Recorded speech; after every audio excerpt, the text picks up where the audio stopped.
नमस्कार दोस्तों, आज हम लोग बात करने वाले हैं मार्जिनल कॉस्टिंग चैप्टर की। मार्जिनल कॉस्टिंग को वेरिएबल कॉस्टिंग भी कहते हैं। अब कितना वेरिएबल कॉस्ट लगता है और इसकी वजह से कितना प्रॉफिट होता है या कितना लॉस होता है, उसको इस चैप्टर में हम लोग समझते हैं। सबसे पहला टॉपिक है इसमें मार्जिनल इनकम स्टेटमेंट। ये स्टेटमेंट को आप देखिए, सेल्स माइनस वेरिएबल कॉस्ट आता है कंट्रीब्यूशन, लेस करते हैं फिक्स्ड कॉस्ट तो आता है profit. Sales minus variable cost आता है कंट्रीब्यूशन, कंट्रीब्यूशन से भी लेस करते हैं फिक्स्ड कॉस्ट, आता है प्रॉफिट। कंट्रीब्यूशन क्या होता है, एक एग्जांपल के साथ समझते हैं। अगर मान लीजिए आप एक ट्यूशन मास्टर हैं और आपके पास कोई स्टूडेंट आता है और आपको पैसा देता है 15,000, जिसमें कि आपको उस स्टूडेंट के पीछे ही 4,000 खर्चा करना पड़ता है फॉर बुक्स और अदर स्टफ्स।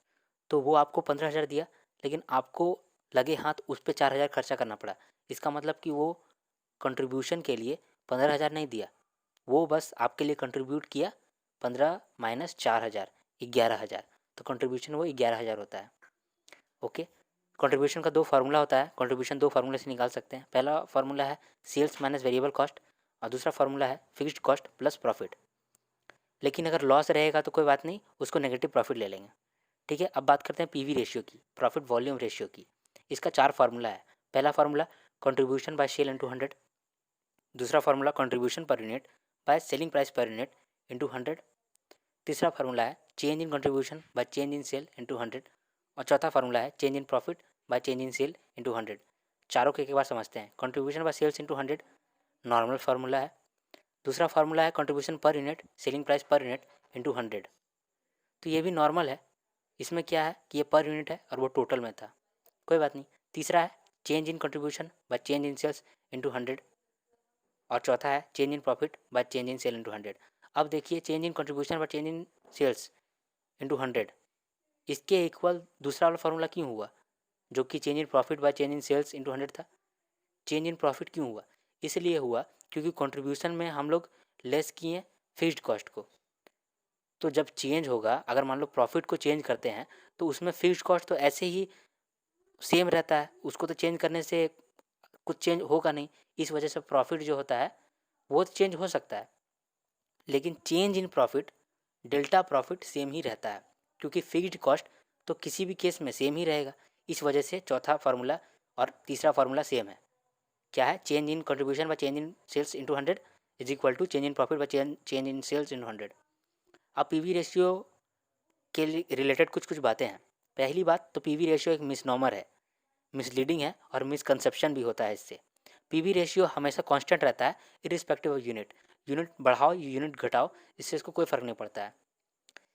वो तो हम लोग देख ही चुके हैं फार्मूला में। एक में कंट्रीब्यूशन बाय सेल इंटू 100 है और दूसरा में contribution per unit by selling price per unit into 100 है।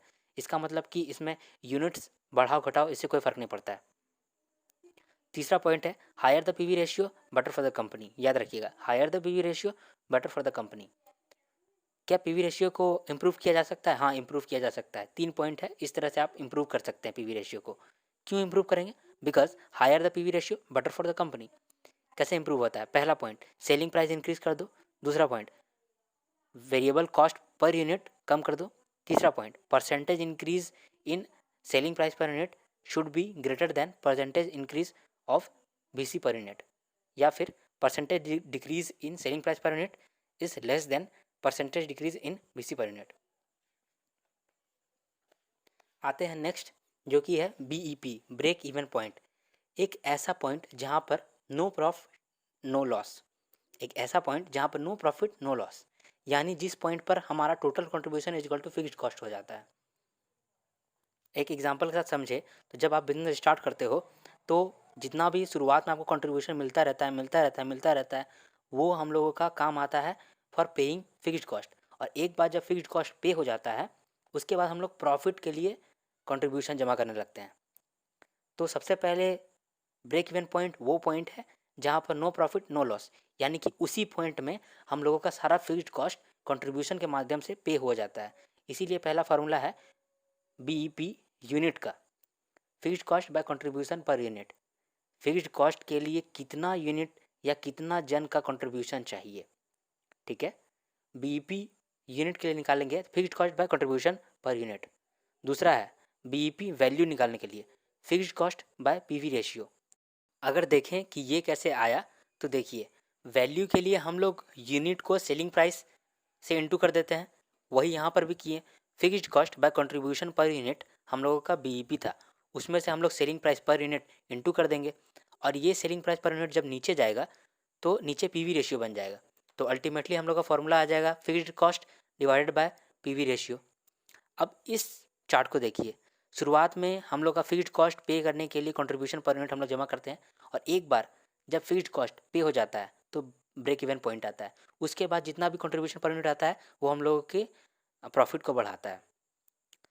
तो ये था बीईपी, ब्रेक इवन पॉइंट, जहाँ पर नो प्रॉफिट नो लॉस, जहाँ पर हम लोग का फिक्स्ड कॉस्ट पूरा पे हो जाता है। क्या फॉर्मूला था? बीईपी यूनिट के लिए fixed cost by contribution per unit, और बीईपी वैल्यू के लिए fixed cost by PV ratio. अब बात करते हैं एमओएस, मार्जिन ऑफ सेफ्टी को लेके।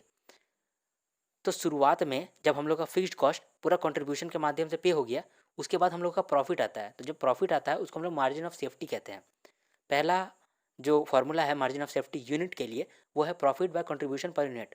प्रॉफिट में कितना जन का कंट्रीब्यूशन रहा, प्रॉफिट में कितना जन का कंट्रीब्यूशन रहा फिक्स्ड कॉस्ट पे करने के बाद, प्रॉफिट में कितना जन का कंट्रीब्यूशन रहा फिक्स्ड कॉस्ट पे करने के बाद। एमओएस यूनिट के लिए निकाले तो क्या था formula? Profit by contribution per unit. और एमओएस अगर वैल्यू के लिए निकालेंगे तो कितना होगा? Profit by PV ratio. ठीक है, यहाँ पीवी रेशियो क्यों आया? वैसे ही आया, सेलिंग प्राइस पर यूनिट जब इंटू किए थे, सेलिंग प्राइस पर यूनिट नीचे चला गया होगा, और contribution per unit by selling price per unit PV ratio बन गया होगा, जैसे कि ऊपर बीईपी के केस में हुआ था। नेक्स्ट टॉपिक है total sales to earn desired level of profit. कभी कभी क्वेश्चन में सेल्स देगा, प्रॉफिट निकालने बोलेगा, या फिर प्रॉफिट देगा, सेल्स निकालने देगा। कभी कभी क्या होगा, क्वेश्चन में सेल्स देगा, बोलेगा प्रॉफिट निकालो, या प्रॉफिट देगा, बोलेगा सेल्स निकालो। उसके लिए एक मास्टर फार्मूला का उपयोग है, मास्टर फार्मूला का उपयोग होगा। कौन सा वो मास्टर फार्मूला है? अगर नंबर ऑफ यूनिट्स निकालने बोल रहा है तो number of units is equal to fixed cost plus profit divided by contribution per unit. Fixed cost plus profit divided by contribution per unit. और अगर वैल्यू निकालने के लिए रहा तो fixed cost plus profit divided by PV ratio. Fixed cost plus profit divided by PV ratio. तो अगर आपको सेल दे, प्रॉफिट निकालने बोले, प्रॉफिट दे, सेल निकालने बोले, तो ये वाला फार्मूला लगाना है आपको। यूनिट के केस में F C plus pi divided by contribution per unit, value के केस में F C plus pi PV ratio. अब इस ग्राफ को ज़रा देखिए, इस ग्राफ में जो जीरो से स्टार्ट है वो है वीसी यानी वेरिएबल कॉस्ट, और फिक्स्ड कॉस्ट तो कांस्टेंट है इसीलिए कांस्टेंट है, और फिक्स्ड कॉस्ट और वेरिएबल कॉस्ट के बीच में एक कॉस्ट गया है, वो है टोटल कॉस्ट। टोटल कॉस्ट जब बीच में गया और फिक्स्ड कॉस्ट जब हम लोग बढ़ाएं तो वहाँ एंगल ऑफ इंसिडेंस बनता है, और जब वो एंगल ऑफ इंसिडेंस बनता है, वो एंगल ऑफ इंसिडेंस जितना ज़्यादा रहेगा उतना ये कहलाएगा कि हम लोग का सेल कॉस्ट से बहुत ज़्यादा है। Higher angle of incidence is equal to more sale than cost. तो ऑब्वियस सा बात है कि जितना एंगल ऑफ इंसिडेंस ज़्यादा रहेगा वो कंपनी के लिए ज़्यादा फायदेमंद है। तो कैसे हम लोग इसको इम्प्रूव करते हैं?